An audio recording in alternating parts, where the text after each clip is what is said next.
Bom, pessoal, esses esquerdistas estão tentando me sabotar. Tudo comunista, olha só, presta atenção. Mas não vão me sabotar, não. Presta atenção. Então, nós estamos falando sobre o quê? Lipídios, começamos a falar sobre os lipídios. Foi ou não foi? Classifiquei lipídios simples e lipídios complexos. O que são os lipídios simples, pessoal? São aqueles que só têm átomo de carbono formado só por átomo de carbono, hidrogênio e oxigênio. Eu falei sobre os triglicérides, né?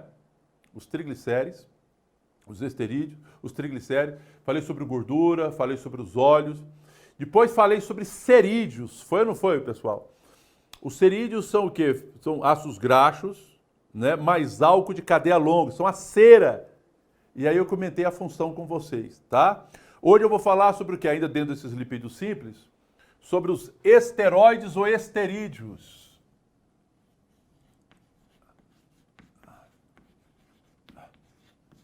Esterídeos ou esteroides.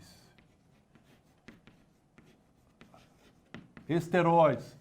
Ó, gente, sem perder tempo, o que você tem que saber sobre isso aqui? Vamos lá. O que você tem que saber sobre isso aqui? Como todo e qualquer lipídio, né? É formado por ácidos graxos. Ácido graxo. Mais o que, pessoal? O esterol. Esterol. Você tem que saber o seguinte, pessoal, aqui. Que esse esterol, ele é um álcool. Ele é um álcool de cadeia fechada. Ele é um álcool de cadeia fechada. Você tem que saber isso aqui. Que ele é um álcool de cadeia fechada, ele tem 3 anéis fechados. E vamos ver aqui os exemplos, por exemplo. Olha aqui, bem rapidinho. Deixa eu fechar esse negócio aqui. Olha aqui, ó. Você tem como exemplo aqui, para poder fechar, por exemplo, você tem os hormônios sexuais.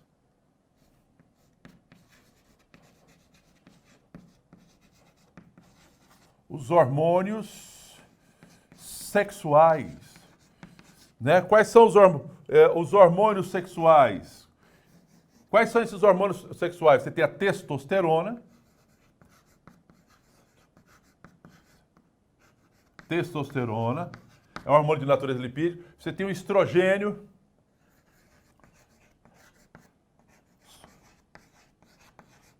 Né? Vocês vão estudar isso em fisiologia mais em detalhe. Mas esses hormônios sexuais aqui são hormônios de natureza lipídica, são esteroides, pessoal. E com detalhe, qual é o detalhe? Qual é a importância desses hormônios, né? Desses hormônios sexuais? Ele está diretamente relacionado com os caracteres secundários sexuais, né? Os caracteres secundários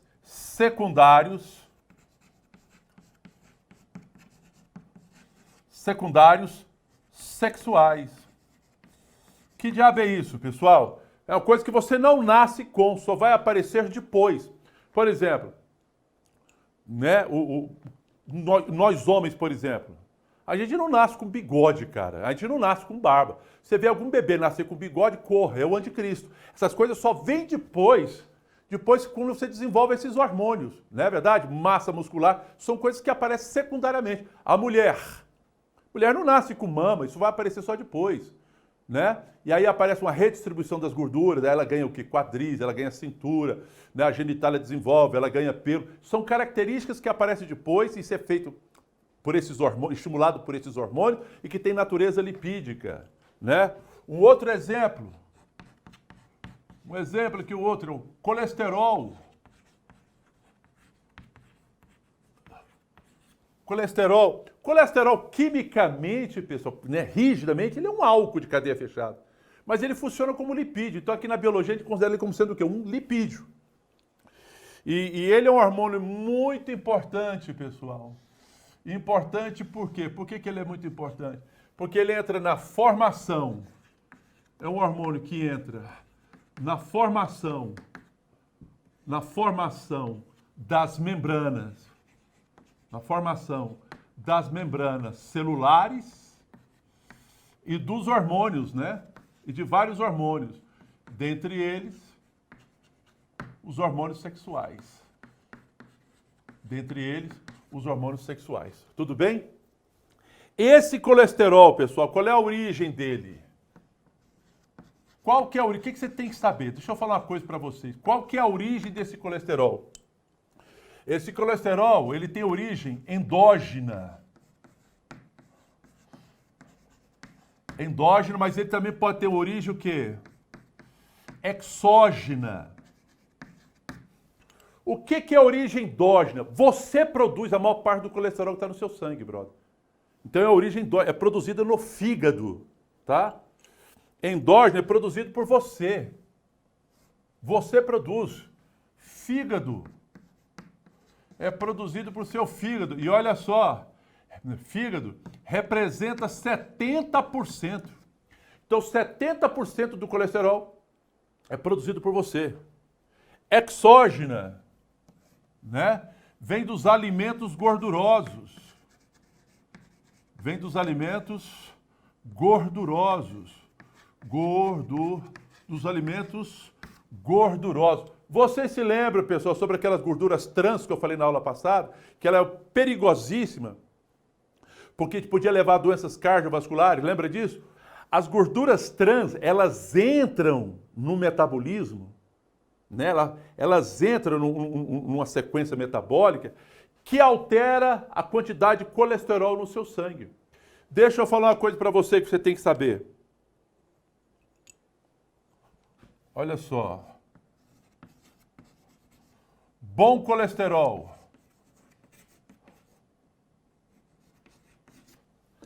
E tem aquilo que nós chamamos de quê? Mau colesterol.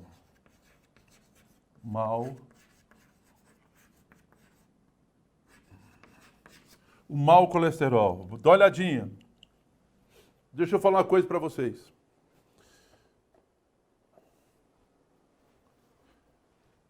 Na verdade, pessoal, não existe dois tipos de colesterol, só existe um tipo de colesterol. Só que esse colesterol, esse mesmo colesterol, ele pode se associar a proteínas diferentes, porque ele é transportado por proteína. Tá certo? Por exemplo, esse bom colesterol é o HDL. O que é o HDL, pessoal? É um colesterol associado a uma proteína de alta densidade. Uma lipoproteína de alta densidade. Tá? Deixa eu falar uma coisa. O que ele é? É uma lipoproteína. O que é uma lipoproteína? É um lipídio associado a uma proteína. Qual lipídio que está associado? Colesterol. Só que é uma proteína de alta densidade. Lipoproteína de alta densidade. Tá certo? Olha só, pessoal. Esse HDL, ele transporta os fosfolipídios, que é um tipo de lipídio complexo, que entra na formação das membranas celulares, também componente do sistema nervoso central, do cérebro. Então ele é muito importante, né? Mas a principal função dele, sabe qual é? É retirar o colesterol do sangue e levar o fígado para ser desmontado e eliminado pela bile. Então, ele retira o excesso de colesterol. Ele retira o excesso de colesterol do sangue. Ele retira o excesso de colesterol do sangue, levando para onde, pessoal? E leva para o fígado. Onde ele vai ser o quê? Desmontado. Retira o excesso de colesterol do sangue. Ele leva para onde? Ele leva para o fígado. Ele leva para o fígado, onde ele vai ser desmontado e eliminado com a bile. Tá certo? Agora, o mau colesterol é o LDL. Como eu disse, não existe dois colesterol. A diferença aqui é o tipo de proteína que ele está associando. O LDL, ele é o quê? Ele é uma lipoproteína. É uma lipoproteína de baixa densidade.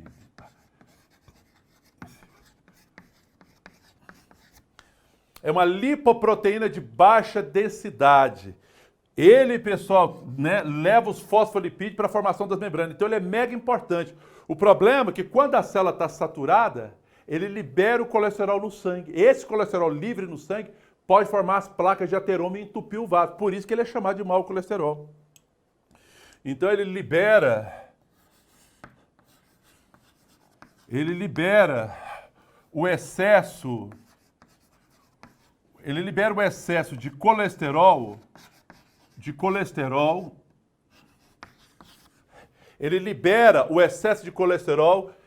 excesso de colesterol aonde? No sangue.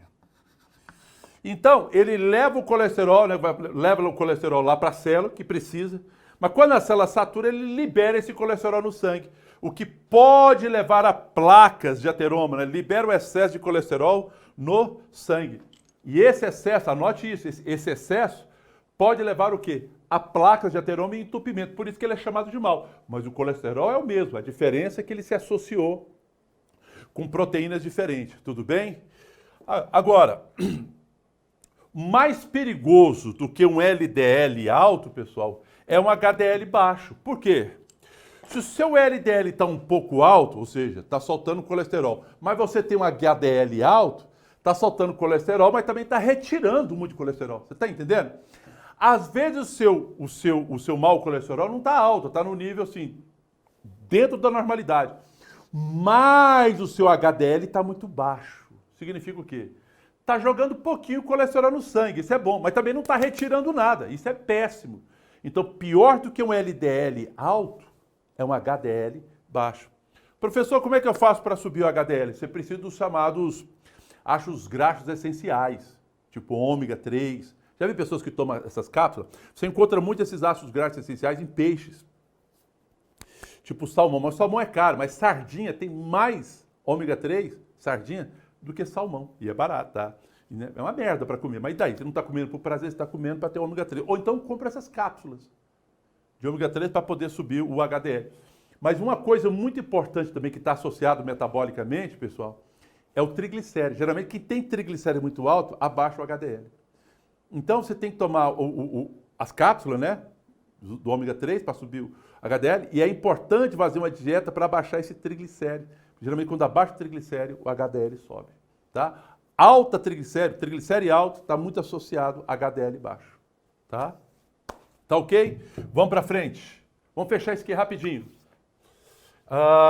E prepara a apostilinha. Porque essas coisas aqui são muito rápidas. Não tem que perder muito tempo, não. Porque vocês precisam de muito pouco de mim aqui, nessa parte aqui, né? Vocês vão precisar lá na frente. E aí eu quero ter mais tempo. Vem cá. A partir de proteína a coisa começa a ficar mais complexa. Agora vem cá. Olha aqui.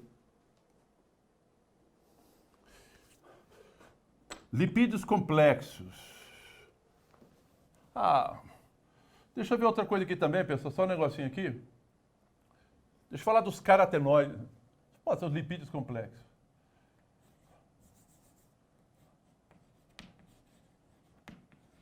Lipídios complexos.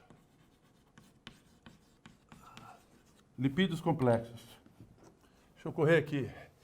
Esses lipídios complexos. Qual é a diferença de um lipídio simples para um complexo? O simples tem átomo de carbono, hidrogênio e oxigênio, não é isso?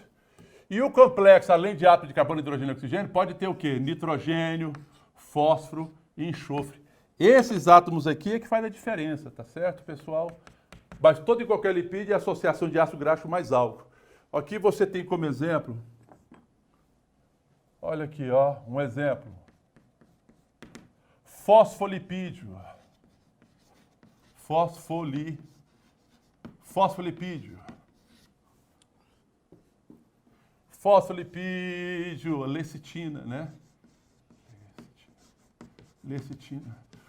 O fosfolipídio, pessoal, ele é muito importante. Olha aqui, isso aqui são cadeias de ácidos graxos, tá? Isso aqui são cadeias de ácido graxo, o álcool está aqui. Isso aqui é o fosfolipídio. Ele tem uma parte polar E essa parte dele aqui é uma parte o quê?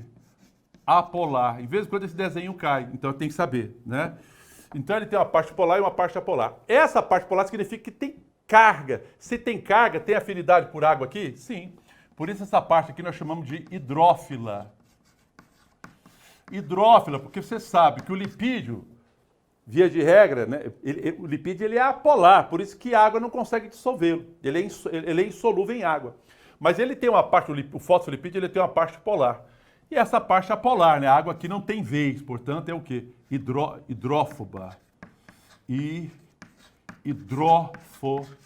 Hidrófoba. Tá certo, pessoal? Fosfolipídio. Você tem aqui, vamos ver outro exemplo. Um exemplo 2.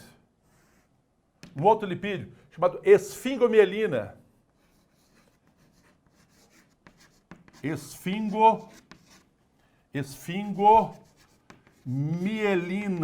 Esfingomielina. Esse outro lipídio aqui, pessoal, olha só. A esfingomielina. Constituição da bainha de mielina. Constituição da bainha. Constituição da bainha de quê? De mielina. Bainha de mielina é aquele isolante elétrico, pessoal, né? Que tem ali nos neurônios. Constituição da bainha de mielina nos neurônios. Tá certo? Um outro lipídio aqui. Os carotenoides.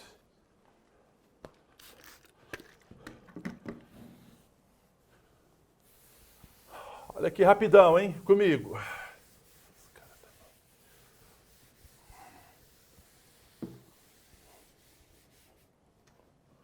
Os carotenoides.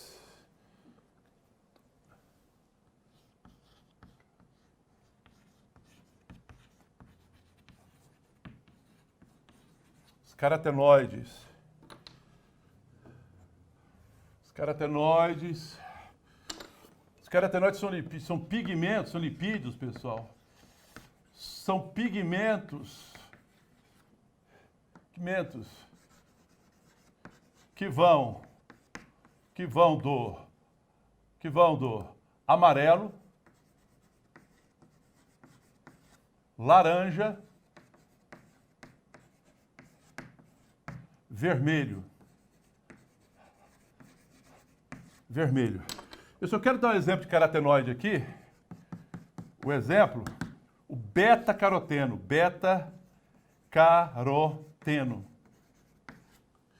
Esse beta-caroteno, ele é precursor da vitamina A, tá certo, pessoal? Esse beta-caroteno, né?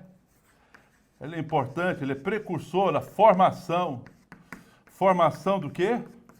Da vitamina A. Então, nós estamos falando de coisa de natureza o quê? Lipídica. Pera lá, estou falando de lipídios. O que eu falei de lipídios? São compostos orgânicos formados pela união de ácidos graxos e álcools. Quais são os lipídios de importância que eu dei para vocês? Os glicerídeos, triglicérides, gordura, óleos, cerídeos, a cera, os esteroides, hormônios, fosfolipídios, né? Esfingomielina, carotenos, tá bom? Lipídios, pessoal, o que você tem que saber de lipídio é isso. Agora, passando rapidamente, antes de começar a trabalhar a apostila que vocês receberam, espero que vocês tenham recebido, antes de entrar em proteína, eu quero falar algumas coisinhas de vitaminas aqui. Vitaminas. Tá? Algumas coisinhas de vitaminas. Quando eu vou estudar os compostos orgânicos com você, por exemplo, eu falei de carboidrato. O que são carboidratos? Compostos orgânicos formados por carbono, hidrogênio e oxigênio, cujas funções químicas é o hidroxialdeído ou hidroxicetona. Pronto, conceituei. Quando eu falei de lipídios aqui, lipídios são compostos orgânicos formados pela união de ácido graxo mais álcool. Pronto, conceituei. Se eu fosse dar proteína agora, proteínas são macromoléculas formadas por encadeamento de aminoácidos através de ligações peptídicas. Pronto, falei. Agora eu quero falar de vitamina. Pronto, ferrou. Porque ele é um composto orgânico de natureza heterogênea, misturado. Não é específico. Não dá para falar composto formado por unidade tal. Não é assim. Eles são diferentes. As vitaminas, olha só, são compostos orgânicos, orgânicos de natureza o quê? De natureza heterogênica. De natureza heterogênica. Tá certo? Heterogênea, porra. Meu Deus do céu. Natureza hetero. De natureza o quê? Heterogênea, de natureza heterogênea. Qual é o papel biológico das vitaminas, pessoal? Olha só. Qual é o papel biológico? Qual é o papel biológico das vitaminas? Você tem que saber. Vitamina serve para quê? Vitamina tem função energética? Eu vou tomar umas vitaminas porque eu estou malhando muito, né? Imagina o manga, né? Vou tomar umas vitaminas que é para poder aumentar a minha força, que eu estou malhando muito. Vitamina tem essa função energética? Resposta: não. Vitamina não tem função energética. Agora, vitamina tem função, papel estrutural, função formar estrutura? Também não. Vitamina não tem função energética, vitamina não tem função estrutural. Tá bem? Não tem função estrutural, não tem função energética. Então, para que serve essa porra, né? Elas funcionam como o quê, pessoal? Elas funcionam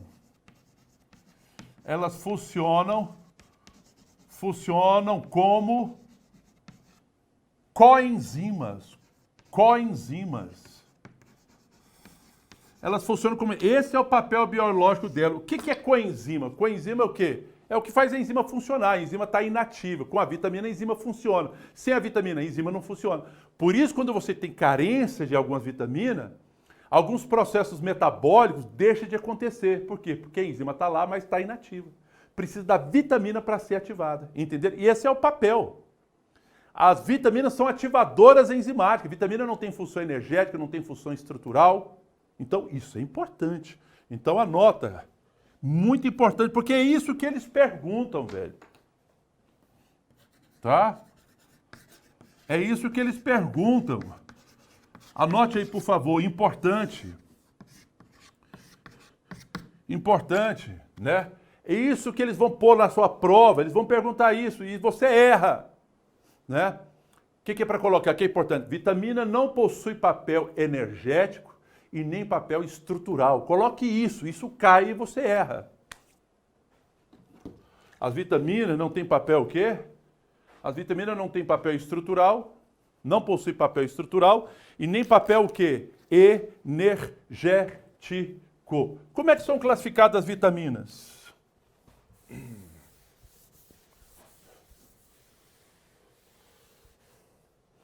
Como é que elas são classificadas? Bora ver. Olha só.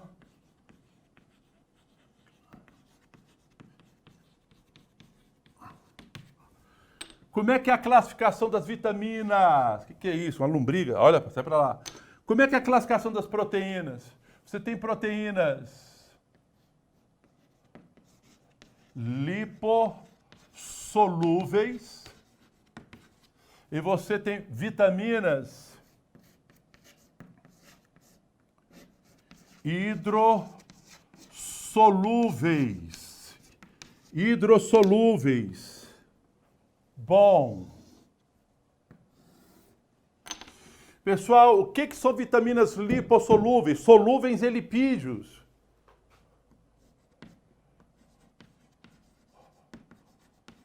Solúveis em lipídios. O que significa isso? Você tem que entender o que significa isso. Que elas são absorvidas juntamente com as gorduras. Isso significa o quê? Se você tiver uma carência de gordura na sua dieta, você vai ter uma carência de absorção dessas vitaminas. Existem algumas medicações como Xenical. Xenical é uma droga, um remédio, que ela diminui até em 30% a absorção de gordura intestinal, lá no intestino. 30%. Mas se diminuir a absorção de gordura, vai acabar também diminuindo a absorção de quê? De vitamina. Então tem que ser uma medicação muito bem orientada pelo médico. Além do que, se você usar o Xenical sem orientação adequada, você vai ter uma diarreia, você vai virar uma flor, cara, o dia inteirinho no vaso, porque dá uma diarreia violentíssima, porque a gordura não é absorvida, ela tem que ser eliminada nas fezes. Aí, meu amigo, fezes ensaboadas, é o inferno. Mas a questão também muito importante, como você não vai absorver esses 30% de gordura, você também não vai absorver, vai diminuir a absorção das vitaminas lipossolúveis, tá? Solúveis em lipídios, são absorvidos com as gorduras. Quais são essas vitaminas? Quem são essas vitaminas? Né? Facinho, né? É o ADEC. ADEC. São as vitaminas o quê, pessoal? Lipossolúveis, né? Eu gostaria de dar um destaque aqui para essa vitamina D. Por quê? Porque a gente chama de vitamina D, mas na verdade vitamina D não é vitamina D, é um hormônio. Muito difícil você adquirir ele pela alimentação. Você pode comer ovos. Ovos tem ali vitamina D? Tem. Mas a quantidade é mínima. Para poder satisfazer as suas necessidades diárias é muito difícil via comida. Você consegue vitamina D via o quê? Solar. Você produz essa vitamina D na pele via raios ultravioleta. Você pode adquirir na alimentação? Sim. Eu acabei de dizer, tipo ovo. Mas a quantidade é muito pequena. Você tem que comer ovo demais para conseguir a quantidade ideal. Então a melhor forma de conseguir vitamina D é pegando sol, porque você tem ali a precursora da vitamina D, com os raios ultravioleta, ativa e transforma na vitamina D, que é importante no quê? No metabolismo do cálcio, na fixação do cálcio nos ossos. O problema é que para poder você conseguir produzir essa vitamina D, você tem que pegar aqui, pessoal, o sol do meio-dia, 15 minutos do sol das 11 horas, meio-dia, 1 hora. O problema é que os dermatologistas orientam a não pegar só esse horário, né? Por causa do câncer de pele. Tem que pegar lá das 9 horas até as 10 horas. Só que esse sol das 9, 10 horas não é o suficiente para produzir a vitamina D necessária. E aí? Estamos com um problema sério. E tem outra coisa. As pessoas brancas, as pessoas morenas, todo mundo tem mania de usar o quê? Por causa do câncer de pele, usar protetor solar. Não é essa a orientação? O protetor solar atrapalha o quê? A ação dos raios ultravioleta na produção da vitamina D. A gente anda de roupa o tempo todo, escondendo o corpo da gente, e as partes expostas, você taca proteção solar nível 60, nível 100. Você está entendendo? Então, o que você tem que fazer? Você tem que tomar essa vitamina D. É muito, ainda mais nessa época de pandemia, de quarentena, você tem que tomar. Você sabe por quê? Porque a vitamina D não é só a questão do cálcio, ela está relacionada também na regulação do sistema imunológico. E a vitamina D baixa também causa depressão. Então, esse hormônio, ele está relacionado com a regulação do sistema imune, está relacionado com depressão. Você tem que tomar. Mas nessas dosezinhas pequenininhas não, cara. Tem que ser dose cavalar. Se você tiver com a vitamina D abaixo de 30 miligramas de sangue, está ruim. É muito ruim. Ela tem que estar acima de 30, 70, 80. E você tem que tomar. Por quê? E por que os gordinhos são mais difíceis? Como ela é lipossolúvel, ela tem que saturar o tecido adiposo para poder aumentar a concentração no sangue. Pessoas magrinhas é mais fácil. Pessoas gordinhas é mais difícil, porque tem que inundar a gordura para depois subir o nível dela, tá bom? Agora, você olha na tabela, você tem uma tabela de vitaminas, as perguntas são direto isso. O que cai, o que pode te pegar, é você saber a função, acabei de explicar. E saber que ela não tem função nem energética nem estrutural. Agora, a função dela, tem a tabelinha na apostila de vocês olham, vocês não precisam de mim. As hidrossolúveis são o resto, né, pessoal? Mas dá destaque a quem? Né? Você tem o que é? A vitamina C, não é isso? O complexo B. O complexo B, né? B1, B2, B6, B12, B4, B5, todos os B do mundo, olha só. Né? Vamos dar uma olhada. Muitas dessas vitaminas, como a vitamina K, no decorrer de outros assuntos, nós vamos falando sobre ela, tá bom? Sobre vitaminas, pessoal, você tem que saber isso aqui, mas saber a função de cada um. Vitamina C, anti-escorbutina, você encontra nas frutas cítricas, na carência dela, causa o quê? O escorbuto. Isso está na tabelinha. Para que pôr você para escrever se você tem essa tabela aí? Tá ok? É isso que eu quero que você... Vitamina B12, anemia perniciosa. Outra vitamina B1, beriberi, fraqueza muscular. Vitamina A, cegueira noturna. Vitamina K, coagulação sanguínea. Vitamina E, é um antioxidante. Antigamente falava de esterilidade. Hoje nós sabemos que não tem nada a ver com a esterilidade. Ela está relacionada com um antioxidante. Vitamina E é importante como antioxidante. Então tudo isso vocês olham para mim. Vocês não precisam de mim para poder dar uma estudada nisso. Vamos começar agora a pegar os assuntos que a gente tem que aprofundar mais. A começar por onde? Começar pela proteína. Vamos trabalhar? Proteína? Pega a apostilinha de vocês de proteína. Ok. Vamos dar uma olhadinha aí na proteína aí, pessoal? Vamos lá preencher? Olha as proteínas aí, pessoal. Vamos dar uma olhadinha. Proteínas. O que são proteínas? Macromoléculas formadas por encadeamento. Proteínas são macromoléculas, moléculas grandes, formadas por encadeamento de quê? Aminoácidos. Anota aí, pessoal. Aminoácidos. Através de ligações peptídicas. Então, o que é o aminoácido? Através de ligações peptídicas. O que é o aminoácido? O aminoácido, coloca aí, é a unidade, né, o monômero formadora de uma proteína. O aminoácido é o quê? É a unidade que vai formar o quê? Uma proteína. As proteínas são formadas por aminoácido, gente. O que é monômero? Monômeros são unidades iguais ou semelhantes. Quando você tem uma grande molécula formada por unidades iguais ou semelhantes, nós chamamos de quê? De monômero, tá certo? E toda proteína, então, é formada pelo quê? Por esses aminoácidos, esse ajuntamento de aminoácidos através de ligações peptídicas. Bom, primeiro de tudo, nós temos que entender, né, o que caracteriza um aminoácido. O que caracteriza o aminoácido é o quê? Esse, né, é o radical carboxílico, que é o ácido carboxílico. O que é isso aí? É o ácido carboxílico. Não é isso? Isso aí é o ácido carboxílico. Pode ser representado de que maneira? Também dessa maneira, né? Esse é o radical ácido, não é isso? Então, o aminoácido é constituído pelo quê? Pelo radical ácido, que é o ácido carboxílico, que pode ser representado dessa forma, mais o grupamento amino, que é o NH2, né? O grupamento amina, né? NH2, né? No carbono alfa. Esse é o carbono alfa. O que é o carbono alfa? É o primeiro carbono que aparece depois do carbono do ácido carboxílico. Se aparecer esse grupo amino no carbono beta, no outro carbono, é aminoácido? É um aminoácido, mas não serve para nada. Por quê? Porque não forma proteína.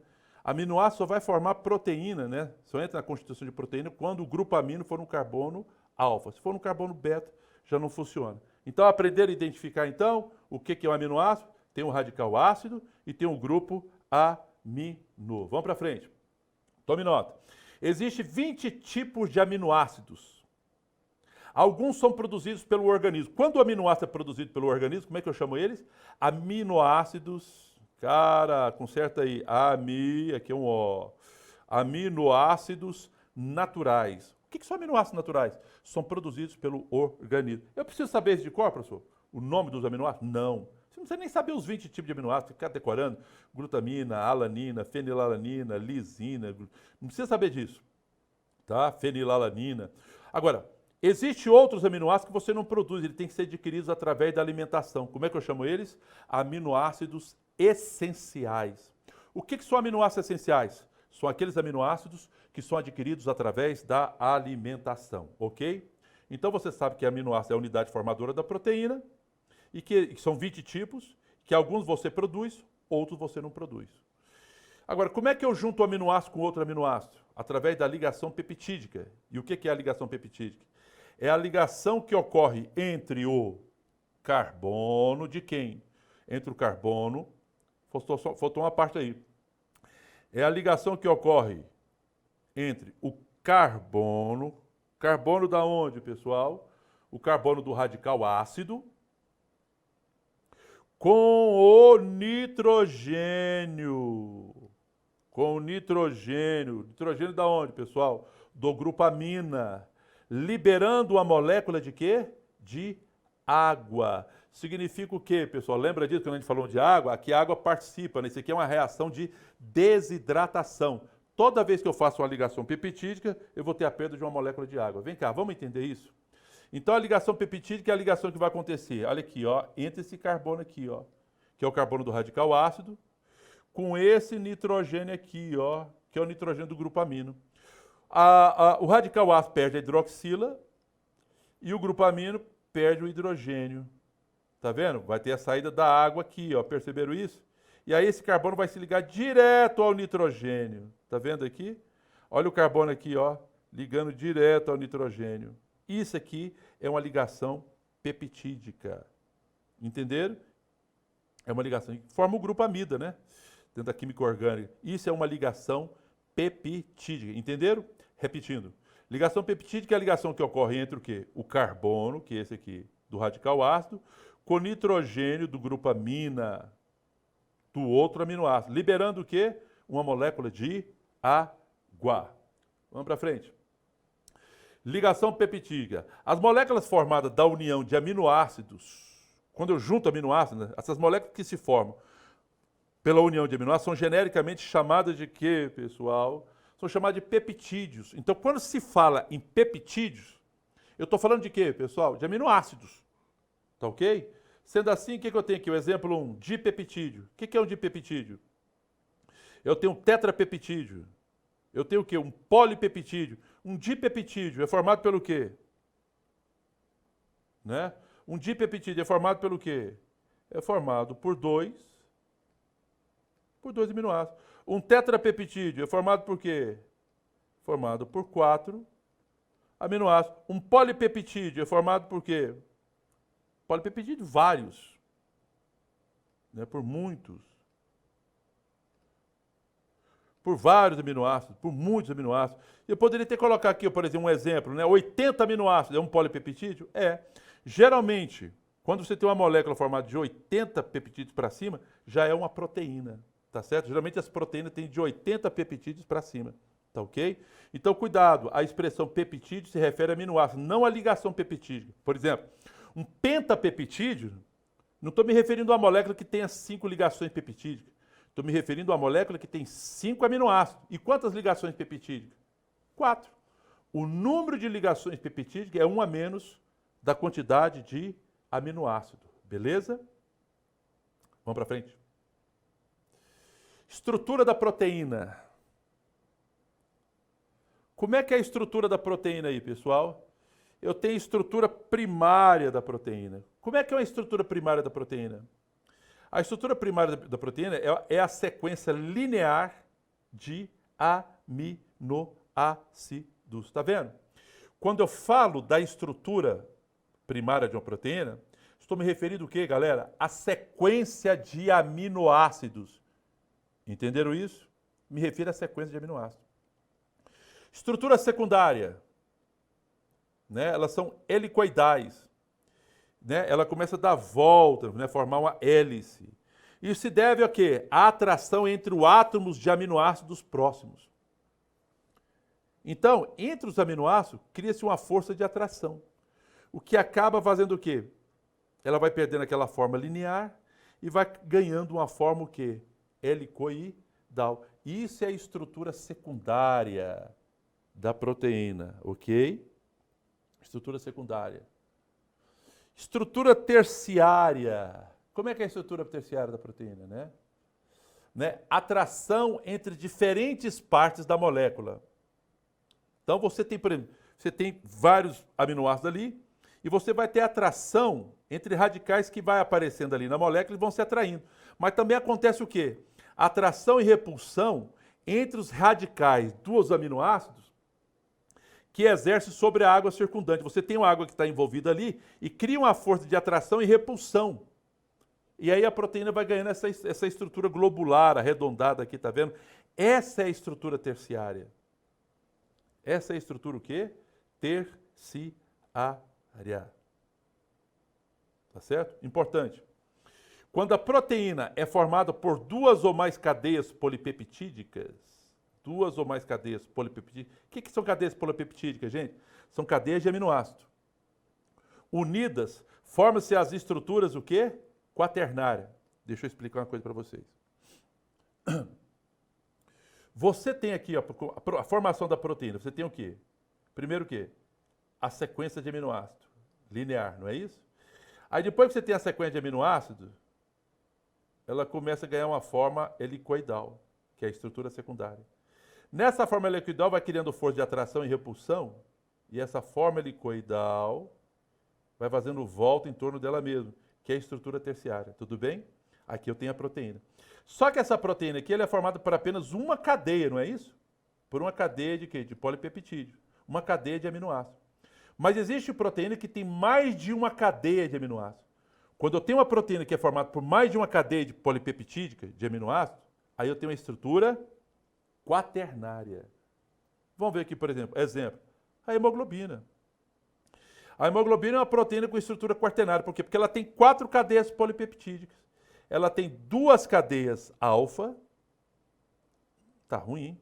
Ela tem 2 cadeias alfas. Aqui, esse aqui é uma cadeia alfa. 2 cadeias. E 2 cadeias o quê? E 2 cadeias beta. Então são 4 cadeias polipeptídicas. Tudo bem? Ou seja, mais de uma cadeia. Portanto, isso aqui é uma estrutura o quê? Quaternária. Isso é importante vocês entenderem isso. É uma estrutura quaternária. A hemoglobina. A hemoglobina, pessoal, é uma proteína conjugada que tem a função de transportar oxigênio. Cada hemoglobina consegue transportar até 4 moléculas de oxigênio. O que é uma proteína conjugada? Né? É uma proteína que está associada a um grupo prostético, ou seja, uma parte que não é proteína, que é o grupo M, que é o ferro, que é um pigmento vermelho. Polipeptídicas, né? 2 alfas e 2 betas. Anota aí, 2 alfas e 2 betas. O outro exemplo, a insulina. A insulina é aquele hormônio que controla o açúcar no sangue. A insulina, pessoal, é de natureza proteica e é formada por 2 cadeias polipeptídicas, pessoal. Tá? É formada por 2 cadeias. Olha aí, uma cadeia verdinha e uma azulzinha para vocês verem. São 2 cadeias. Então, aquele conceito... Você lembra aquele conceito antigo de gene? Gene é o quê? Um pedaço de DNA capaz de codificar uma proteína. Não é verdade. Esse gene cai por terra. Por quê? Aqui eu não tenho 2 cadeias polipeptídicas, cada cadeia dessa foi codificada por um gene diferente. Então eu tenho 2 genes que estão codificando a mesma proteína. Então o melhor conceito de gene não é codificação de proteína, mas codificação de um polipeptídeo. Entenderam? Não? Essa cadeia azul aqui é um polipeptídeo. É ou não é? Essa cadeia de verdinho é um outro polipeptídeo. É ou não é? Então eu tenho um gene que codificou a cadeia polipeptídica azul e tem um gene que codificou a cadeia polipeptídica verde. E essas 2 cadeias formou a proteína insulina. Perceberam? Então não dá para dar o conceito mais, né? Gene, um pedaço de DNA que codifica uma proteína. Não. Gene é um pedaço de DNA que codifica um polipeptídeo. E esse polipeptídeo pode dar origem a uma proteína ou não. Toma cuidado com isso. Desnaturação proteica é o quê? É a alteração da estrutura espacial da proteína, fazendo-a perder a capacidade de funcionar. Ô, gente, o que é a estrutura espacial de uma proteína? Estou me referindo ao quê? Estrutura primária? Não. Estrutura primária é a sequência de aminoácidos, lembra disso? Então, quando eu falo em estrutura espacial, estou me referindo à estrutura secundária e estrutura terciária. Entendeu o que eu falei, pessoal? Entenderam o que eu falei ou não? Né? Estou falando da estrutura o quê?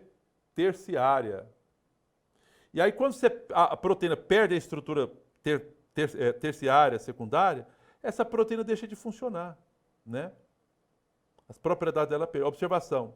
Altas temperaturas, acidez e concentração de sais pode causar desnaturação. Pode causar o quê? Desnaturação.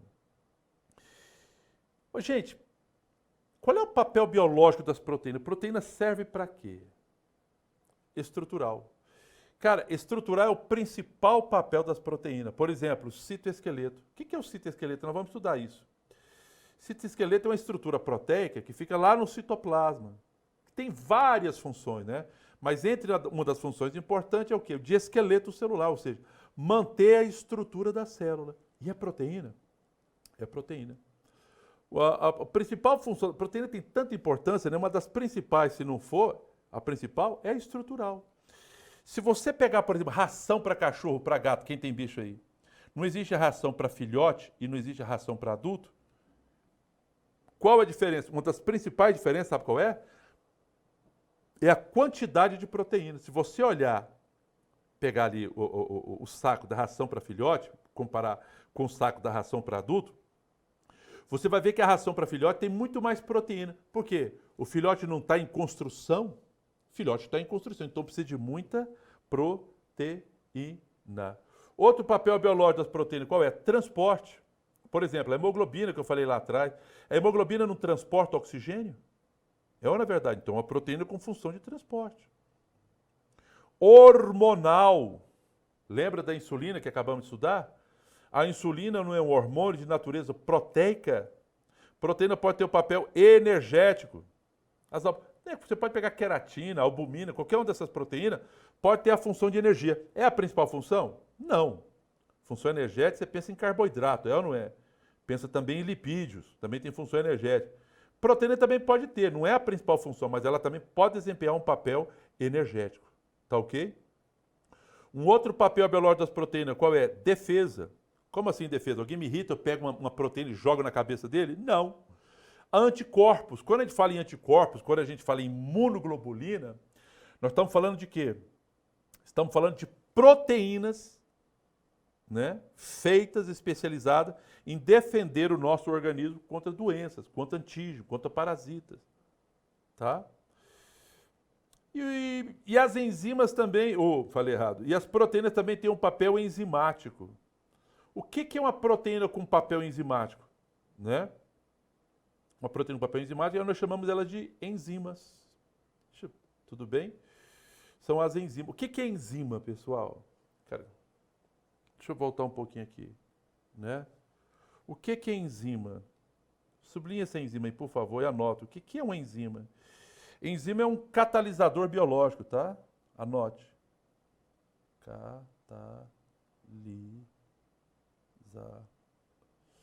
É um catalisador biológico. É um catalisador biológico. Aí vem a pergunta, mas o que é um catalisador biológico? É um acelerador de reações. Qual é o papel biológico da enzima? Acelerar as reações. Esse é o papel biológico das enzimas. Estão ligados? Fazer as reações ocorrerem o quê? Mais rápido. Quase que sempre, pessoal, as enzimas são de natureza proteica. Quase que sempre. Existem enzimas de natureza o quê? RNA. Tem RNA, os chamados RNA enzimáticos, ou riboenzimas. Mas via de regra, isso é exceção, via de regra, quando se fala em enzima, está te falando de proteína, tá certo? E o que é um catalisador? É um acelerador de reações, ok? Vamos falar mais? Né? Quais são as características de ação de uma enzima? Primeira característica, a enzima. As enzimas têm um papel de quê? Atuar em um substrato específico, tipo chave e fechadura. Que diabo é isso? É o seguinte, turma.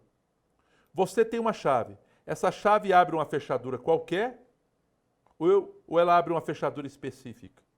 Uma chave abre uma fechadura específica. Da mesma coisa, meu organismo tem uma enzima. Essa enzima atua em um substrato qualquer ou vai atuar em um substrato específico? A enzima, ela atua em um substrato específico. Entendeu? Da mesma forma que a chave em uma fechadura específica. O que é esse substrato? Cara, o que você come, por exemplo, é substrato. Você come arroz, arroz não tem amido? Amido é um substrato. Você come carne, carne não tem proteína?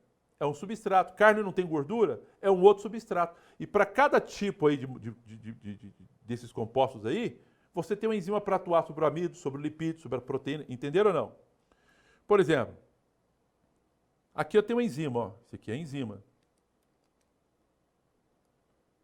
Aqui eu tenho enzima. E olha só, essa enzima vai atuar no substrato. Olha o substrato aqui, ó. O substrato entrando no centro ativo da enzima. Isso aqui é o centro ativo aqui, ó. E olha como é que ela encaixa perfeitamente. Tá vendo como é que o encaixe aqui é perfeito? E aí forma o complexo enzima-substrato. Aí quando a enzima entra, olha o que aconteceu. Modificou o substrato. Tá vendo que o substrato aqui foi separado? Produtos deixando a enzima, deixando o centro ativo da enzima.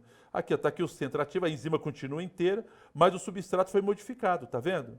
Aqui ele estava junto e aqui eles estão o quê? Separado. Perceberam isso? Tem algumas coisas que eu quero chamar a atenção para vocês aí. Comentário. Primeiro comentário, qual é? As enzimas não se desgastam no processo. Anota aí, pessoal, isso é muito importante. Está vendo que a enzima atuou sobre o substrato e modificou o substrato? E ela não se desgastou no processo, ela continua funcionando, apta a continuar funcionando, né, e catalisando as outras reações. Tá certo? E uma outra coisa que não dá para ver no esquema, sabe qual é a outra coisa? É que a reação é reversível. Se você olhar no esquema da sua apostilinha aí, você vai ver que as moléculas menores foram separadas, não é isso? Mas essa mesma enzima pode pegar essas moléculas separadas e juntá-las novamente. A reação é reversível.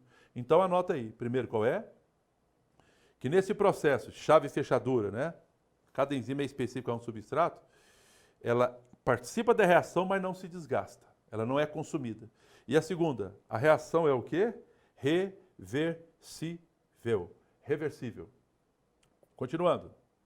Característica de ação de uma enzima, né? Uma outra característica, atuar em um pH específico. Gente, as enzimas elas atuam em um pH específico. Se você colocar ela num pH não ideal, ela não funciona. Por exemplo, eu tenho uma protease gástrica. O que é uma protease gástrica? Ah, aliás, deixa eu acrescentar. Toda vez que você vê esse sufixo aqui, ó, ase, significa que é enzima, tá? Isso é nomenclatura. Você pega, por exemplo, ase é uma enzima. Olha o radical da palavra prote, se refere o quê? Proteína. Então, o que é isso aqui? O que é uma protease? É uma enzima que atua sobre proteína, tá certo? E aonde que está essa enzima? Gástrica, no estômago. Qual é o substrato, pessoal? Ora, ela vai atuar sobre proteína. Só que lá no estômago, qual é o pH? É um pH em torno de 2. É o pH específico para ela. Bora ver aqui, ó, lipase. Opa, terminou em ase. Nomenclatura. É enzima, não é isso? Essa enzima atua sobre quem? Lipídios. Vem de quê? De lipídios. Então, é enzima que atua sobre lipídios. As enzimas que atuam sobre lipídios, aonde? Lá no intestino, né? Lá no intestino. Qual é o pH lá no intestino? É o pH em torno de 8. Perceberam isso? Gente, se eu pegar uma lipase que gosta de pH 8 e colocar no pH 2, o que acontece? Provavelmente vai ter uma desnaturação proteica. Essa proteína vai perder a sua função. Se eu pegar, por exemplo, uma protease gástrica que gosta de pH 2 e colocar no pH 8, o que vai acontecer? Provavelmente ela vai deixar de funcionar. Porque cada enzima atua em um pH específico. Vocês entenderam isso? Vocês anotaram isso? Vamos para frente? Outra coisa das enzimas, atuar em uma temperatura considerada, aí está considerável, considerada, né? A uma temperatura considerável ótima. Na maioria dos organismos, ela é de quê? 36, 40 graus. Isso na maioria dos organismos, gente. Tem bactéria que a temperatura ideal para elas é 80 graus. Essas bactérias que vivem em águas quentes. Mas a regra é de 36, o quê? A 40, o quê? Graus. Dá uma olhada aqui, por favor, pessoal. Olha aqui, ó. Nesse gráfico, na ordenada eu tenho a velocidade da reação, na abscissa eu tenho a temperatura, tá vendo? À medida que eu vou subindo a temperatura, o que acontece com a velocidade da reação? Vai aumentando, vai ou não vai? Né? Por exemplo, né? Lá em torno de 40 graus ou 38 graus, o que acontece? Né? A temperatura é o quê? Pode dizer que a temperatura é ótima, não é verdade? Pode colocar um pouco menos aí, né? Em torno de 35 graus, né? 35, 40, a temperatura é o quê? Ótima. A velocidade enzimática da reação é máxima. Mas se eu continuar aquecendo esse sistema, pessoal, por exemplo, lá para 60 graus, 70 graus, o que vai acontecer? A desnaturação proteica. Vai anotando aí. O que vai acontecer? A desnaturação proteica. O que é a desnaturação? A estrutura terciária, secundária da proteína é perdida. E aí? A proteína perde a função. Lembre-se, terciária, secundária. A primária perde? Não. O que se refere à estrutura primária? A primária é a sequência de aminoácidos. A sequência de aminoácidos permanece. O que perdeu foi a estrutura o quê? Espacial. Não é isso? Vocês entenderam isso? Anota uma coisa muito importante, pessoal. Anota isso aí, por favor. A cada 10 graus que se aquece o sistema, vírgula, a velocidade enzimática duplica e até triplica, tá? A cada 10 graus, anota aí por favor, a cada 10 graus que se aquece o sistema, a velocidade enzimática duplica, até chegar à temperatura ótima, que foi ali entre 35 e 40 graus, não é isso? A partir desse ponto ocorrerá a desnaturação proteica. Gente, a desnaturação proteica, que é a perda das propriedades da proteína, é quase sempre irreversível. Ela é sempre reversível? Não. Quase sempre irreversível. Desnaturou, você perdeu aquela proteína, mas existe exceção. Proteínas, por exemplo, da gelatina, você consegue reverter o processo. Mas é exceção. Tá bom? Esse é o comentário. Vamos para frente? Classificação das enzimas. Como é que as enzimas são classificadas, pessoal? Apoenzimas. O que são apoenzimas? Lembra que enzimas são proteínas, né? O que são apoenzimas? São formadas somente por aminoácidos, tá? Isso não serve só para enzima, para proteína em geral. Quando você tem uma proteína formada só por aminoácidos, sabe como é que eu chamo essa proteína? Eu chamo essa proteína de proteína simples. O que é uma proteína simples? É aquela que é formada somente por aminoácido. Tá entendido isso? É aquela que é formada somente por aminoácido. Então, e quando isso acontece, como no caso das enzimas, eu chamo elas de apoenzima. E daí? Essas poenzimas, elas são inativas, pessoal. Essas enzimas não funcionam. Tá ok? Elas não funcionam. Né? Se eu quiser dar um exemplo aqui, só para exemplificar, eu tenho pepsinogênio.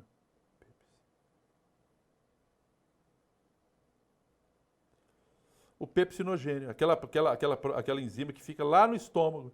Dessa forma ela está o quê? Inativa, tá bom? Agora eu tenho as holoenzimas. Essas holoenzimas elas são formadas por aminoácido mais um grupo o quê? Prostético. O que é o grupo prostético? O grupo prostético é qualquer coisa que não seja formada por aminoácido. A parte que é formada por aminoácido é a parte proteica, não é isso?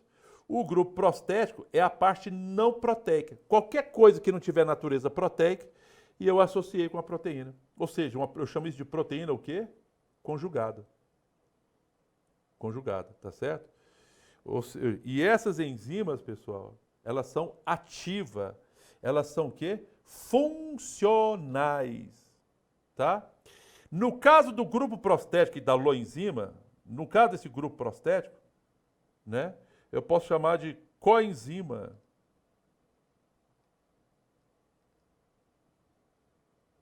Eu posso chamar de coenzima. Né? Aqui, ó, o grupo prostético das enzimas pode ser um cofator ou uma coenzima. Né? O grupo prostético, ou seja, a parte não proteica, eu posso chamar de quê? Cofator ou coenzima. Quando é que eu chamo de cofator? Quando a substância que vai juntar com o aminoácido for inorgânica. Quando é que eu chamo de coenzima? Quando for o quê? Orgânica. Só para testar você, me dá um exemplo aí, pessoal, de uma coenzima. Me dá um exemplo, pensa aí na sua cabeça, pensou? Quem falou vitaminas acertou. Lembra? Que as vitaminas funcionam como coenzima. Me dá um exemplo de um cofator inorgânico, o ácido clorídrico. É inorgânico. É inorgânico, né? Dá uma olhada aqui, ó, pepsinogênio. Ele é o quê? Uma apoenzima. O que é a pepsina? Pepsina é uma holoenzima. O que aconteceu, pessoal, para a apoenzima se transformar em holoenzima? A presença de quê? Do ácido clorídrico. Entendeu? O ácido clorídrico funcionou como o quê? Como cofator ou como coenzima? Como cofator, porque ele é inorgânico. Vocês entenderam isso, pessoal?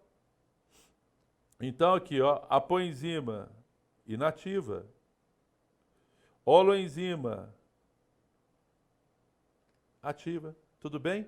Só para poder aqui me deixar feliz, fala para mim. Me dá um exemplo aí, por exemplo, de uma proteína conjugada, sem ser essas que eu falei aqui. Lembra do ADH? O ADH não, desculpe. O LDL, o HDL, são lipoproteínas, lembra ou não? O HDL é o quê? Uma lipoproteína de alta densidade.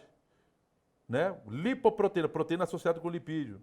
O LDL, lipoproteína de baixa densidade, ou seja, o lipídio associado à proteína, proteína conjugada. Vocês entenderam isso sim ou não? Beleza.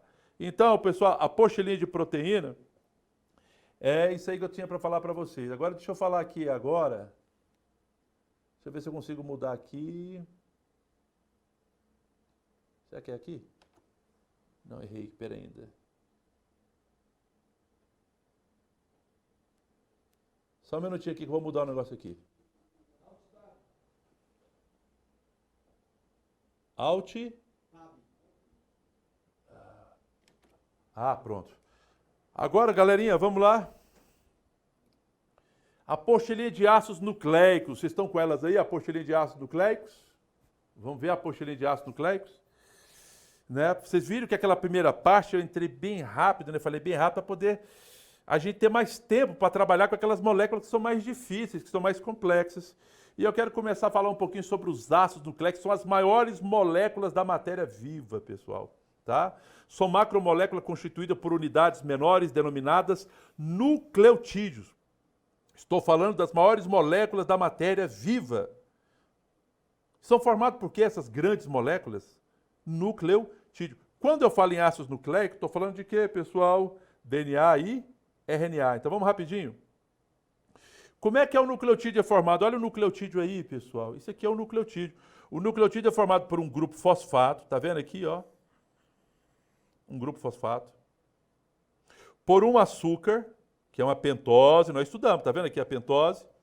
E por uma base nitrogenada. Olha essas moléculas aqui, pessoal. Tá vendo? Olha essas moléculas aqui, ó. Olha essas moléculas aqui, ó. A pentose ligada o quê? A base nitrogenada. Alguém aí, ó. Cadê os craques em química aí? Qual é o nome dessa ligação? Isso aqui não é um açúcar ligando a base nitrogenada? Então isso aqui é uma ligação glicosídica. Só que ligado ao nitrogênio. Então eu chamo isso aqui de quê? Eu chamo de ligação N-glicosídica. N-glicosídica, né? Agora, tá vendo que essa pentose, que o radical fosfato tá ligado aqui, ó. Qual é o nome dessa ligação aqui? Ó? Tem essa ligação aqui, que liga o fosfato à pentose, né? Que ligação que é essa aqui? Essa ligação aqui é uma ligação fosfoéster.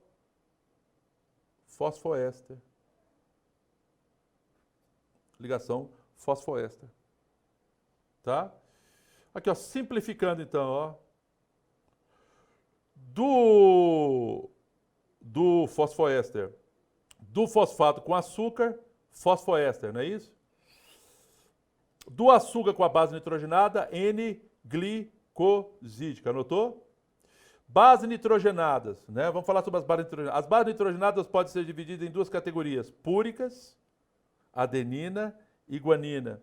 Pirimídicas, citosina, uracila e timina. As bases púricas, pessoal, lembra de quê? Ó, lembra de água pura. Adenina e guanina. As bases pirimídicas, pessoal, citosina, uracila e timina. Tá certo? Anota aí rapidão, pessoal, bem ligeiro. Importante é que as bases púricas se ligam às bases pirimídicas na proporção de 1:1. Quem são as bases púricas, pessoal? Quem são as bases púricas?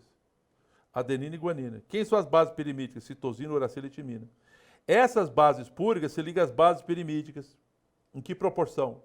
De 1:1. Significa que se eu tiver 10 bases púricas, vão se ligar a 10 bases pirimídicas. Se eu tiver 15% de bases púricas, vão se ligar a 15% de bases pirimídicas. Compreenderam isso? A pergunta agora é, mas quem é que se liga com quem? Por exemplo, a adenina se liga à timina. E a timina se liga à adenina. Isso na molécula de quê? De DNA. Anota aí, pessoal. Tá vendo?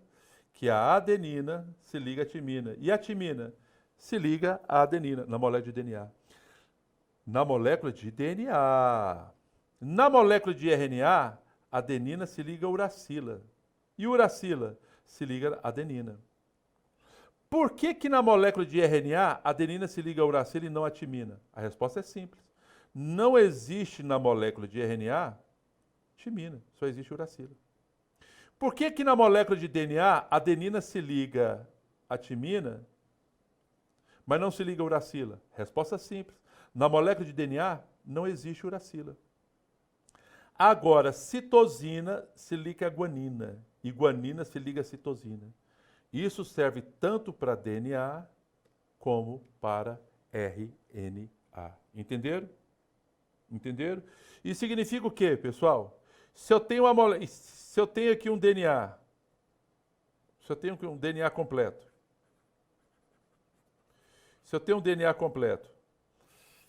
se 30% desse DNA é de adenina, quantos por cento eu vou ter de citosina? Quantos por cento eu vou ter de uracila? Vamos lá? Se a DNA é completa, então nós estamos falando de quem? 100%. Você sabe que a adenina se liga a quem? A timina. Em que proporção? De 1 para 1. Então, se eu tenho 30% de adenina, eu vou ter quantos por cento de timina? 30%. 30 mais 30 dá quanto? 60. Sobrou quantos por cento da molécula? 40.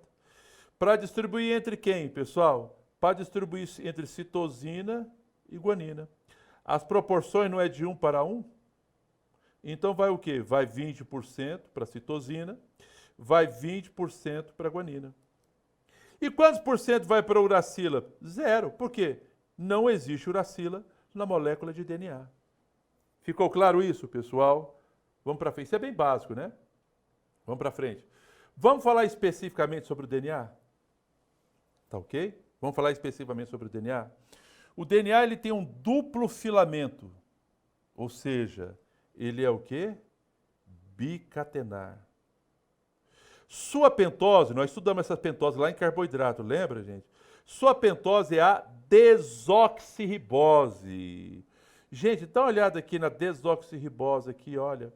Sendo a pentose, não deveria ser 5H10O5? Mas você se lembra? Olha o prefixo, ó, desox. Desox significa o quê? Que arrancou um oxigênio, por isso é com 4. Tudo bem? Quais são as bases nitrogenadas? Tem adenina? Tem. Tem timina? Tem. Tem citosina? Tem. Tem guanina? Tem. O que não tem? Não possui uracila. Mas deixa eu perder um pouco mais de tempo aqui, ó, na desoxirribose. Na desoxirribose. Tá vendo aqui no carbono 2? Nesse carbono 2, né, lá na ribose tem uma hidroxila. Aqui perdeu o oxigênio, então não tem hidroxila. Como é que numera o carbono aqui? Deixa eu falar uma coisa para vocês, pessoal. Esse 1', esse aqui é o carbono, esse aqui é um carbono. Ó. A gente começa a numerar os carbonos no sentido horário. Carbono 1', carbono 2', carbono 3', carbono 4', carbono 5'. Não é uma pentose? No caso da desoxirribose, perdeu o oxigênio da hidroxila do carbono 2', ficou só hidrogênio, o oxigênio saiu. Por isso que a fórmula molecular é O4, não O5. Entenderam isso? É muito importante você entender que esse linha, 1', 2', 3', 4', 5', se refere o quê? Ao carbono. Eu vou precisar dessa informação. Né? Então vai anotando tudo isso aí na sua apostila. Tá certo? Olha aqui, uma desoxirribose simplificada aqui, ó. O que é isso aqui? Carbono 1', carbono 2', carbono 3', carbono 4', e aqui nesse vértice, carbono o quê? 5', tá certo? A hidroxila do carbono 2' desapareceu, porque perdeu o quê? O oxigênio, ficou só o hidrogênio. Eu acho que isso ficou bem explicadinho, você está bem claro isso. Ficou ou não ficou? Como é que é a estrutura do DNA, gente? Né? Como é que é? O DNA tem a forma de uma dupla hélice. Quem idealizou isso na década de 50 foi 2 cientistas ganhadores do Prêmio Nobel, chamados Watson e Crick. Né? O DNA é como se fosse uma escada retorcida. Tá vendo aqui, pessoal? 2 fitas, né? E elas funcionam como escada o quê? Retorcida, tá vendo? Uma fita ligada a outra fita. Tem coisas importantes que eu quero destacar para você. Dá uma olhada aqui, ó. O que é esse 5' aqui, pessoal?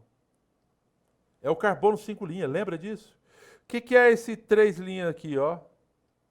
É o carbono 3'. É o carbono 3', lembra? Lembra lá das pentoses? Aqui, ó, 3', 5'. Isso está se referindo o quê, pessoal? Ao carbono, lá das pentoses. Uma coisa que eu quero que vocês saibam é o seguinte. Tá vendo essas fitas? da molécula de DNA, elas são construídas em sentidos opostos. Preste bem atenção nisso, tá vendo? Um é construída de cima para baixo, o outro de baixo para cima. Tá percebendo isso, pessoal? Elas têm uma polaridade invertida. Qual é o sentido da construção da fita, da molécula, dos ácidos nucleicos? Os ácidos nucleicos sempre são construídos de 5 linhas para 3 linhas. É o sentido da vida, 53. 53. Sempre a molécula de DNA vai ser construída de 5 para 3. Olha essa fita aqui, ó. Ela está sendo construída de 5 para 3, de cima para baixo, tá vendo? Olha essa outra fita aqui, ó. Ela está sendo construída de 5 para 3, de baixo para cima. Perceberam isso, pessoal? Estão vendo isso? Agora, algumas perguntas que nós temos que falar. Como é que os nucleotídeos de uma fita, esse aqui não é o nucleotídeo de uma fita? Como é que os nucleotídeos da mesma fita de DNA, como é que eles se ligam entre si? Vocês entenderam a pergunta? Como é que os nucleotídeos pertencentes à mesma fita, esse aqui não são nucleotídeos pertencentes à mesma fita, como é que eles se ligam entre si? Eles se ligam através do quê? Da pentose de um nucleotídeo. Como é que eles se ligam? Através do quê? Da pentose, isso aqui é uma pentose, não é isso?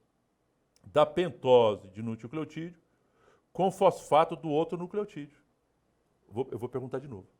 Como é que os nucleotídeos, como é que eles se ligam entre si? Como é que os nucleotídeos pertencentes à mesma fita, como é que eles se ligam entre si? Através da pentose de nucleotídeo com fosfato do outro nucleotídeo. Através de ligação fosfodiéster. Anota aí, pessoal. Através da ligação fosfodiéster, tá certo? Essa ligação fosfodiéster, ela se faz através do carbono 3', tá? Do carbono 3' com fosfato. Vou perguntar de novo. Como é que os nucleotídeos pertencentes à mesma fita, como é que eles se ligam entre si? Pentose de um com fosfato do outro. Qual é o nome da ligação? Fosfodiéster. Olha aqui, ó. Isso aqui é um nucleotídeo, não é? Como é que esse nucleotídeo pertencente a essa fita vai ligar aos nucleotídeos? Como é que os nucleotídeos pertencentes à mesma fita, como é que eles se ligam entre si? Pentose de um nucleotídeo com fosfato do outro nucleotídeo. Tá vendo? Que carbono que é esse aqui da pentose? 3'. Que carbono que é esse aqui, pessoal? 3'. Qual é o nome dessa ligação? Qual é o nome dessa ligação? Fosfodiéster. Vocês entenderam? Agora, a outra pergunta. Como é que os nucleotídeos pertencentes a uma fita vão se ligar aos nucleotídeos pertencentes a outra fita? Através das pontes de hidrogênio, pessoal. Guanina e citosina tem quantas pontes de hidrogênio? 3, tá vendo? Adenina e timina, ou timina e adenina tem quantas pontes? 2 pontes. Então, deixa eu perguntar. Os nucleotídeos de uma fita se ligam aos nucleotídeos da outra fita através das pontes de quê? De hidrogênio. Isso está claro? Agora, os nucleotídeos pertencentes à mesma fita se ligam através das ligações fosfodiéster. Ficou bem claro isso para vocês? Ficou ou não? Agora, deixa eu fazer umas perguntinhas. Deixa eu fazer umas perguntinhas para vocês aqui. Vamos ver se vocês estão craques, vamos ver se vocês entenderam mesmo. Eu aponto e vocês falam o nome da ligação, tudo bem? Fala para mim, que ligação que é essa?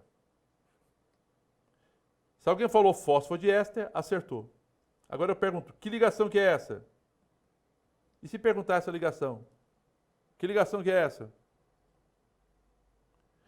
Essa ligação é chamada de fosfoéster. Tá vendo a diferença? Fosfoéster. Que ligação que é essa?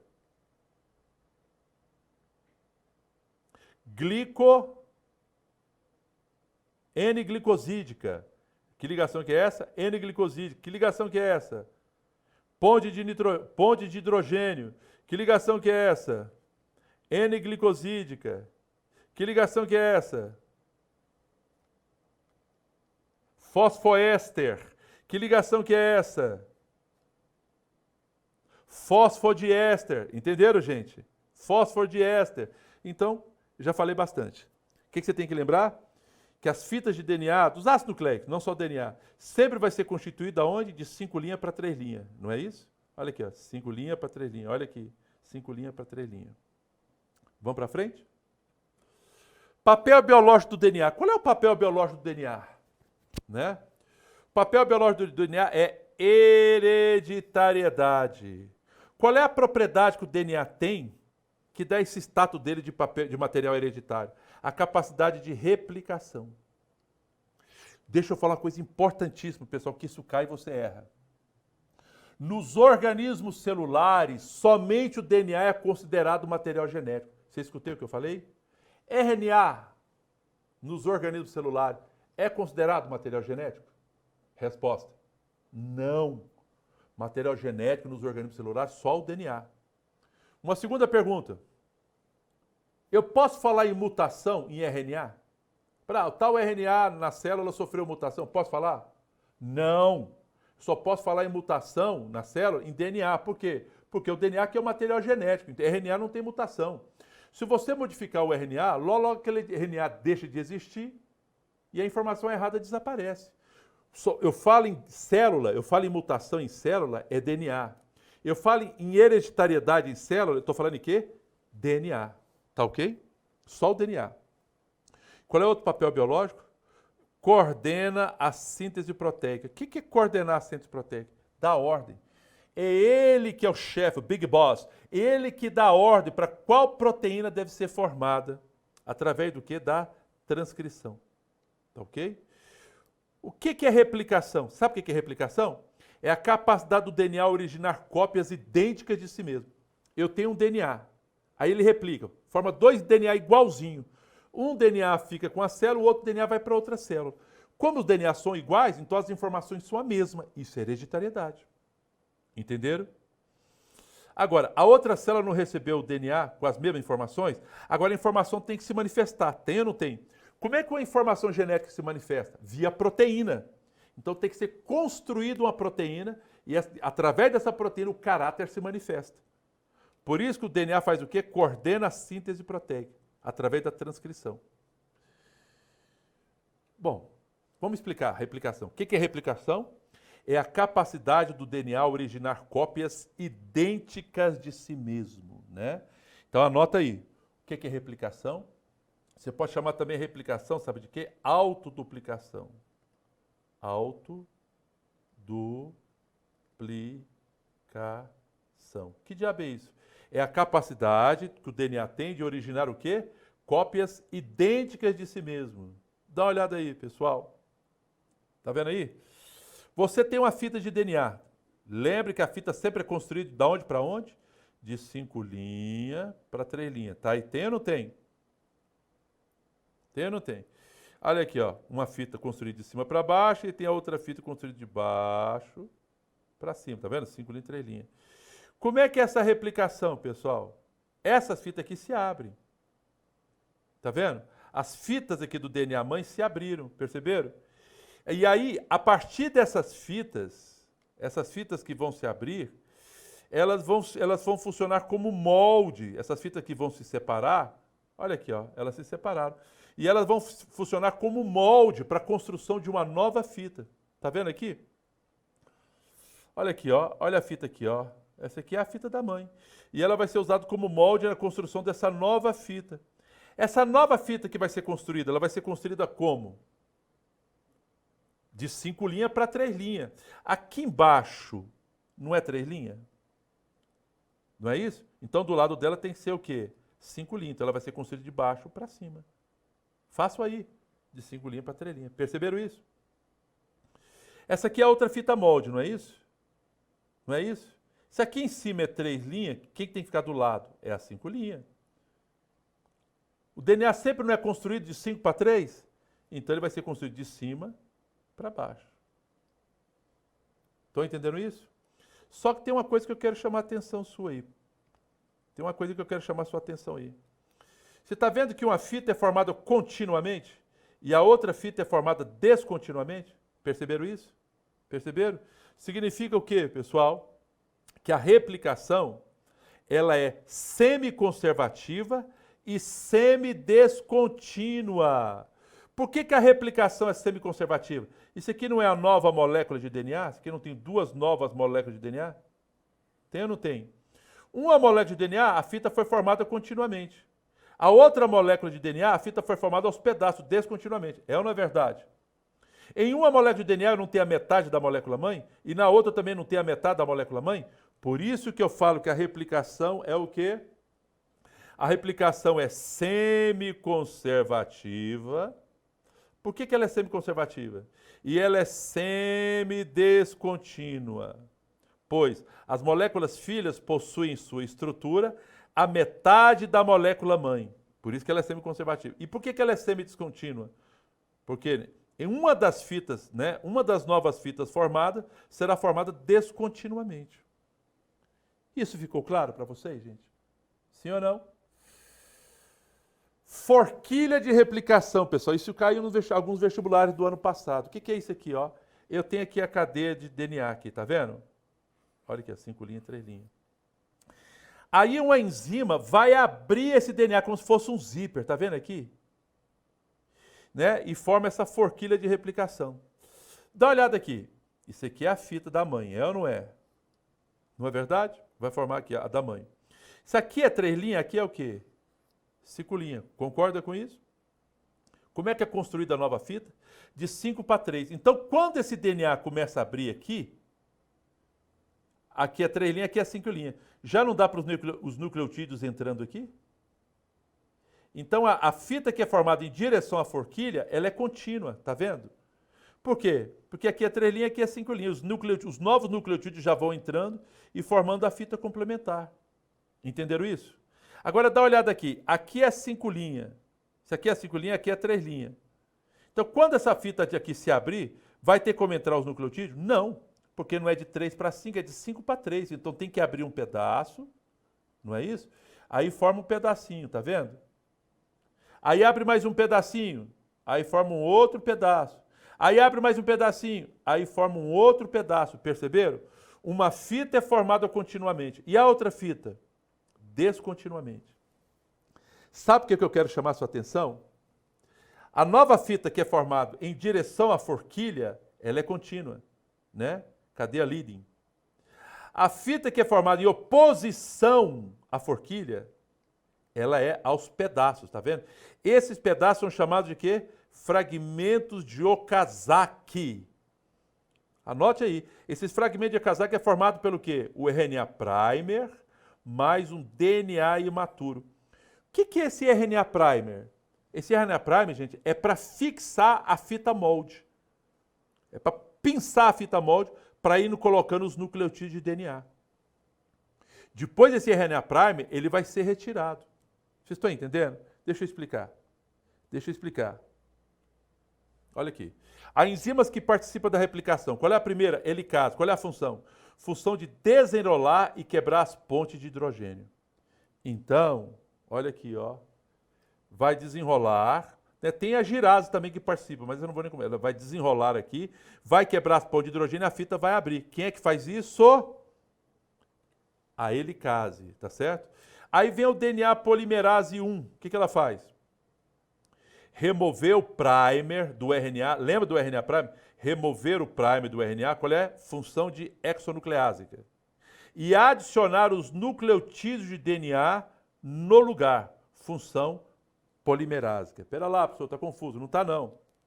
Nesses fragmentos de Okazaki aqui, não tem um primer? Tem ou não tem? O DNA polimerase 1 arranca esse primer aqui. Aí não vai ficar um espaço vazio? Vai. Esse espaço vazio vai ser preenchido com nucleotídeos de DNA. Entenderam isso? DNA polimerase 3. Adicionar os nucleotídeos da fita complementar. Vamos voltar? Eu não tenho os pedaços aqui. Aqui também eu tenho um primer. Tem ou não tem? Para poder fixar, tem um primer. O que acontece com os primers aqui? Eu tenho um primer. O que acontece? O DNA polimerase 1 arranca o primer, não é isso? Arranca o primer. E o que ele coloca nesse espaço? Os nucleotídeos complementares, no lugar do primer. E o DNA polimerase 3? Ele que vai formar o restante da fita. Ele forma o restante da fita. Aí vem o DNA ligase. Você não tem aquele DNA todo fragmentado? que ele vai fazer? O DNA ligado vai fazer a união dos fragmentos do DNA maduro, para que a fita fique completinha. Ela não pode ficar em pedaço, ela tem que ficar completinha. E aí formou todo o DNA. Deixa eu explicar isso para vocês. Olha aqui. Ó. Deixa eu mostrar um negócio aqui para vocês. Deixa eu tentar ver se visualizando fica mais fácil você explicar. Tá? Vamos ver como é que é essa replicação? A primeira coisa, né? Esse DNA tem que desenrolar, a helicase faz, tem a primase também que faz isso, né? Vai desenrolar esse DNA e vai o quê? Quebrar as pontes de hidrogênio. Não são as pontes de hidrogênio que juntam as bases nitrogenadas? Tá? Então, o que vai acontecer? Você tem ali as bases nitrogenadas. Lembra? Adenina e timina tem 2 pontes de hidrogênio, citosina e guanina, 3 pontos de hidrogênio. A helicase, lembre que a construção das fitas sempre é de 5:3. Lembra disso? Sempre de 5:3. A helicase, olha só, e a primase, vai quebrando as pontes de hidrogênio e vai abrindo a fita. Está vendo a helicase? Vai abrindo a fita. Olha aqui, isso aqui é uma forquilha de replicação. Olha a formação da forquilha de replicação. Vai abrindo. Essa aí são os DNA molde. Está vendo isso? Aí você tem a enzima chamada primase que vai iniciar o processo. O que ela vai fazer? Olha lá, ó. Base de RNA. Estamos falando do quê, pessoal? Aquelas basezinhas. O primer, o RNA primer, tá vendo? Para fixar a fita molde. Aí o DNA polimerase 3, lembra do DNA polimerase 3? Ele vai colocando os nucleotídeos para formar a fita complementar. Olha os nucleotídeos entrando. Lembrando que esses nucleotídeos vão sendo colocados em qual sentido? De 5:3, lembra? Qual é o sentido da vida? De 5:3. Olha os nucleotídeos entrando por ação do DNA polimerase 3, gente. Tá vendo aí? A fita que é formada em direção à forquilha é uma fita contínua, tá vendo? Mas a fita que é formada em oposição à forquilha, ela é formada aos pedaços, lembra disso? Os fragmentos de Okazaki. Lembra disso? Tem que entrar o RNA primer. Entra o primer, tá vendo? O RNA primer. Aí começa a formar o quê? Aí o DNA polimerase vai formar a fita complementar. Olha a fita complementar. Mas ele é formado aos pedaços, não é isso? Então formou mais um pedacinho. O que vai acontecer agora? Vai ter que entrar um outro primer.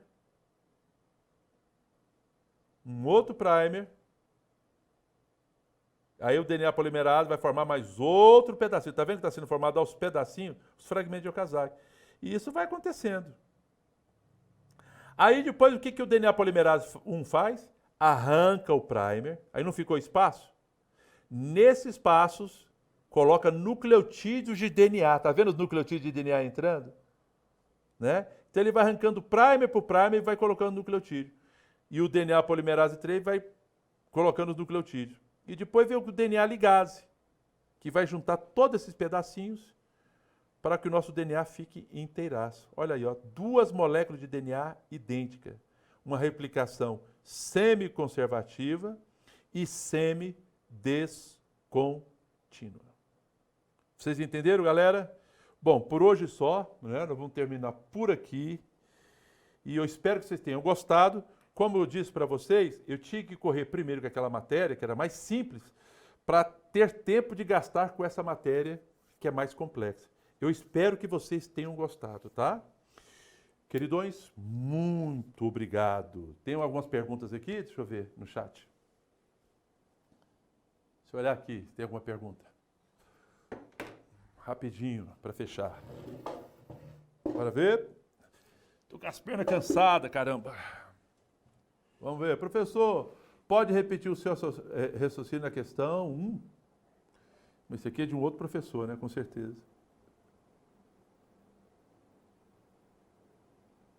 Espera ainda. Onde é que estão as minhas? Não tem pergunta, não? Está tendo pergunta no chat, né? Mais para cima, as suas são as de cima, as de baixo são as mais antigas. Não está aí, não. Olha aqui.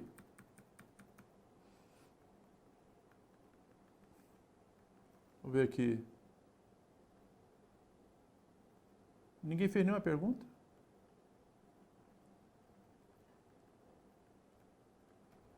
Tem pergunta aqui não, é? Pode atualizar aqui, um monte de perguntas. Mas cadê? Peraí, deixa eu ver. Cadê?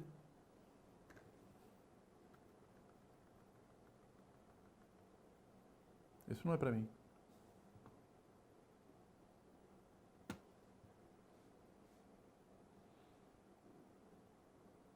Vamos ver. O pessoal está lá me ouvindo? Ótimo. Tá aqui. Oh, que legal. Amei a aula. Obrigado, lindinha. Me esforcei muito para que você gostasse. Vocês entenderam, né? Vocês conseguiram entender tudo. Também achei o ritmo tranquilo, aula muito boa. Obrigado. Obrigado, queridos. Muitíssimo obrigado. Deixa eu ver a pergunta aqui. Vamos ver aqui.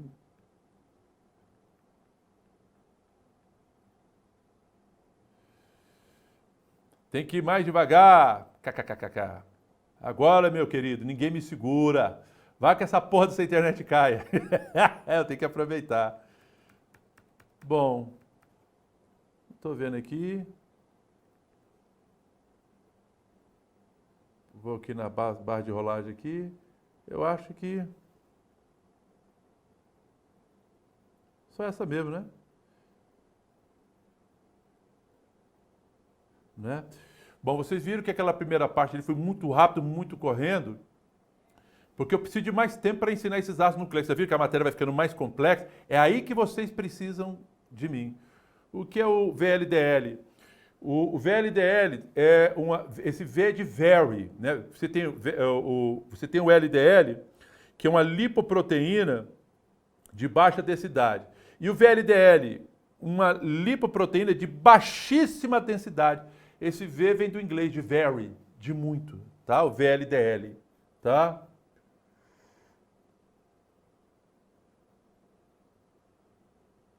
Professor, na replicação, a ligação do hidrogênio entre adenina e timina será refeita com a U? Não existe a ligação entre, não sei se eu entendi, no DNA não existe uracila, viu? Não faz essa ligação. Não faz essa ligação. Deixa eu ver o que mais. Perguntas? Ah, tá aqui, peraí.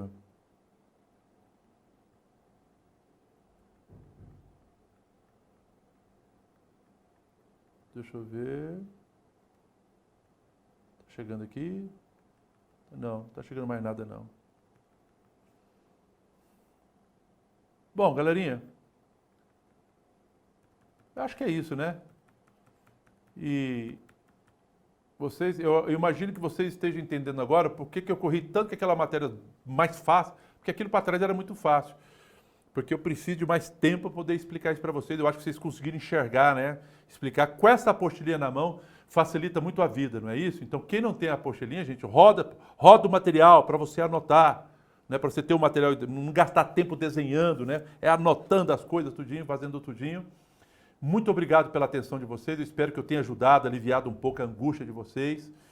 E é isso que eu pretendo fazer, essas matérias mais complexas, trazer um material melhor para poder você conseguir visualizar, tá? Qualquer coisa que vocês queiram, qualquer crítica, professor, eu gostaria que fizesse mais assim, assim, acolá, vão falando e a gente vai tentando se adaptar, sempre no sentido de atender o melhor possível vocês, tá bom?